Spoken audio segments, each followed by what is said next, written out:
આપ સૌને મારા સાદર પ્રણામ. આપણી આ ચેનલમાં આપ સૌનું ભાવભર્યું સ્વાગત છે. આજે શ્રાવણ સુદ 11 એટલે કે પુત્રદા એકાદશી છે. આજના દિવસે સવારે વહેલા ઉઠી વિષ્ણુની પૂજા કરી વિષ્ણુ સહસ્ત્ર પાઠ કરવો, જેથી પુત્રની પ્રાપ્તિ થાય છે. આ અંગે એક કથા છે. યુધિષ્ઠિરે પૂછ્યું, હે પ્રભુ, શ્રાવણના શુક્લ પક્ષમાં જે એકાદશી આવે છે તેનું વર્ણન મને કહી સંભળાવો. શ્રી કૃષ્ણ બોલ્યા, હે રાજન, પ્રાચીન કાળની વાત છે. દ્વાપર યુગના પ્રારંભનો સમય હતો. મહિષ્મતી નગરના રાજા મહિજીત પોતાના રાજ્યનું પાલન કરતા હતા, પરંતુ તેમને કોઈ પુત્ર ન હતો. તેથી તેમને પ્રજાજનો સમક્ષ બેસી આ પ્રકારે કહ્યું, હે પ્રજાજનો, આ જન્મમાં મારાથી કોઈ પાપ થયું નથી. મેં મારા ખજાનામાં અન્યાયથી કમાયેલું ધન જમા કર્યું નથી. બ્રાહ્મણો અને દેવતાઓનું ધન પણ મેં ક્યારેય લીધું નથી. પ્રજાનું સારી રીતે પુત્રવત પાલન કર્યું છે. શિષ્ટ પુરુષોનું સદાય સન્માન કર્યું છે અને કોઈને દ્વેષને પાત્ર ગણ્યા નથી. તો પછી શું કારણ છે કે જેથી મારા ઘરે આજ સુધી પુત્ર ઉત્પન્ન થયો નથી? તમે લોકો એનો વિચાર કરો. રાજાના આ વચનો સાંભળી પ્રજા, પુરોહિતો અને બ્રાહ્મણો સૌ ગહન વનમાં ગયા અને ઋષિમુનિઓના આશ્રમોની શોધ કરવા લાગ્યા. એટલામાં એમને મુનિશ્રેષ્ઠ લોમેશજીના દર્શન થયા. તેઓ ધર્મના તત્વજ્ઞ, વિદ્વાન અને દીર્ઘાયુ તથા મહાત્મા હતા. એ મહામુનિ ત્રણેય કાળની વાતો જાણતા હતા.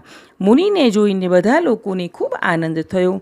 આ લોકોને જોઈને લોમેશજીએ પૂછ્યું, તમે બધા અહીં શા માટે આવ્યા છો? તમારા આગમનનું કારણ જણાવો. તમારા માટે જે હિતકર કાર્ય હશે તે હું અવશ્ય કરીશ. પ્રજાજનોએ કહ્યું, અમારા મહિજીત રાજાને ત્યાં કોઈ પુત્ર નથી. અમે તેમની પ્રજા છીએ અને અમારું એમણે પુત્રની જેમ પાલન કર્યું છે. અમે સૌ રાજાને પુત્રહીન જોઈને ઘણા જ દુઃખી છીએ. અમે તપસ્યા કરવાનો દ્રઢ નિશ્ચય કરીને અહીં આવ્યા છીએ.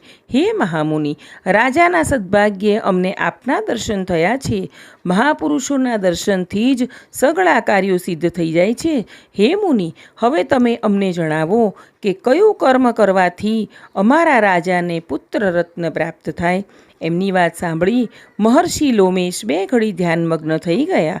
ત્યારબાદ રાજાના પૂર્વજન્મનો વૃત્તાંત જાણીને એમણે કહ્યું, હે પ્રજાજનો, તમારા રાજા પૂર્વજન્મમાં મનુષ્યનું લોહી ચૂસનાર ક્રૂર વૈશ્ય હતા. તે ગામડે ગામડે ફરીને વેપાર કરતા હતા. એક દિવસ જેઠના શુક્લ પક્ષમાં એકાદશીની તિથિએ જ્યારે બપોરના સમયે સૂર્ય તપતો હતો, ત્યારે એક ગામની સીમમાં તે જળાશયે પહોંચ્યા. પાણીથી ભરેલી વાવડી જોઈ તેમને પાણી પીવાનો વિચાર આવ્યો. એટલામાં ત્યાં વાછરડા સાથે એક ગાય આવી પહોંચી. તે તરસથી પીડિત હતી. આથી વાવડીમાં જઈને તે પાણી પીવા લાગી. વૈશ્યે પાણી પીતી ગાયને હાંકીને દૂર હટાવી દીધી અને પોતે પાણી પીધું. ગાયની આંતરડી કકળાવાના પાપ કર્મને કારણે રાજા આ સમયે પુત્રહીન થયો છે. બીજા કોઈ જન્મના પુણ્યથી તેને નિષ્કંટક રાજ્યની પ્રાપ્તિ થઈ છે.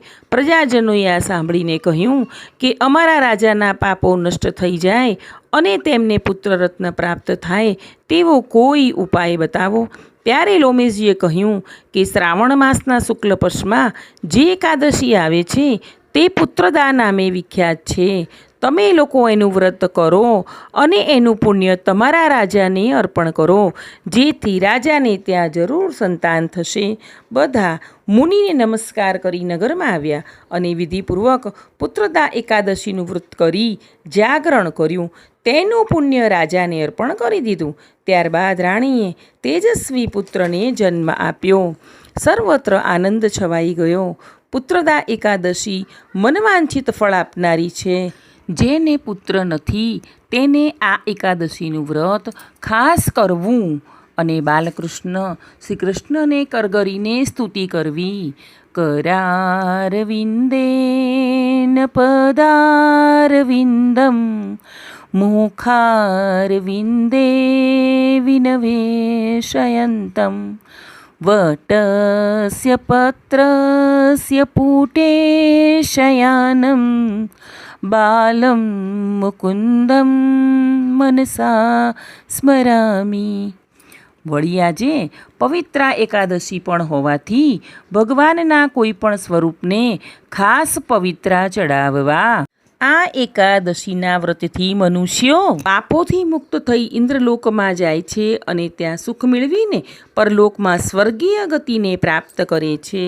આ દિવસે ગાયને ઘાસ ખવડાવવું, પીપળે પાણી રેડવું, કીડીને કણ અને હાથીને મણ પરિસ્થિતિ મુજબ દાન કરવું અને આખો દિવસ પ્રભુની ભક્તિમાં પસાર કરવો. બાલ મુકુંદ ભગવાન શ્રી કૃષ્ણની જય. લક્ષ્મીપતિ શ્રી વિષ્ણુ ભગવાનની જય. આમ અહીં આપણે પુત્રદા એકાદશીની વાર્તા સાંભળી. આગળના વિડીયોમાં એકાદશીનું મુહૂર્ત, પારણા, પૂજા, મહત્ત્વ વગેરે દર્શાવેલ છે. તો આશા રાખું છું કે આ બંને વિડીયોમાં થઈને આપ સૌને પુત્રદા એકાદશી અંગેની સંપૂર્ણ માહિતી મળી ગઈ હશે. મને સાંભળવા બદલ આપ સૌનો ખૂબ ખૂબ આભાર. આગળના વિડીયો જોવા માટે આપણી આ ચેનલને લાઈક, શેર અને સબસ્ક્રાઈબ કરજો. આપણે સૌ હંમેશા ખુશ અને નિરોગી રહીએ તેવી પ્રભુના ચરણોમાં પ્રાર્થના.